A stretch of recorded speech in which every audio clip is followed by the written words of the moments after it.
वणा नदी बंधाऱ्याच्या कामात सापडले मानवी सांगाडे, प्रकरण दडपल्याचा आरोप, चौकशीची मागणी। हिंगणघाट येथील वणा नदीवरील डंकीन परिसरात पीयूष इन्फ्रा या कंपनीमार्फत सुरू असलेल्या बंधाऱ्याच्या खोदकामादरम्यान काही मानवी सांगाडे, हाडांचे सांगाडे सापडल्याची खळबळजनक माहिती समोर आली आहे। या संदर्भात संबंधित कंपनी व पाटबंधारे विभागाच्या अधिकाऱ्यांनी कोणत्याही शासकीय यंत्रणेला माहिती न देता हे सांगाडे परस्पर विल्हेवाट लावल्याचा गंभीर आरोप करण्यात आला आहे। या प्रकरणाची माहिती मिळाल्यानंतर वणा नदी संवर्धन समितीचे कार्याध्यक्ष रुपेश लाजरकर यांनी हिंगणघाट पोलीस ठाण्यात लेखी तक्रार दाखल करत या प्रकरणी सखोल चौकशी व संबंधितांवर कायदेशीर कारवाई करण्याची मागणी केली आहे। त्यांनी आपल्या अर्जात म्हटले आहे की बंधाऱ्याच्या कामादरम्यान 3 ते 4 मानवी सांगाडे सापडले असून हे अत्यंत गंभीर प्रकरण आहे।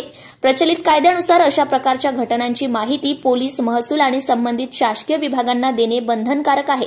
मात्र यामध्ये सरकारी अधिकाऱ्यांकडून व कंपनीकडून माहिती लपवून पुरावे नष्ट करण्यात आले आहेत।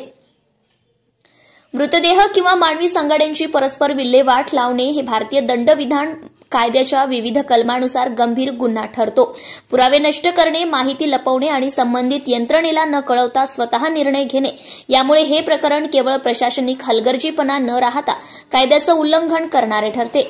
वणा नदी परिसरातील हा बंधारा प्रकल्प आधीपासूनच अनेक पर्यावरणीय आणि स्थानिक प्रश्नांचा विषय राहिला आहे।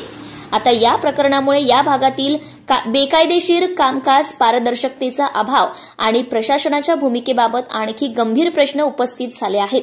Bureau reporter Pramod Jumde, Navswarajya news, जिल्हा प्रतिनिधी, वर्धा।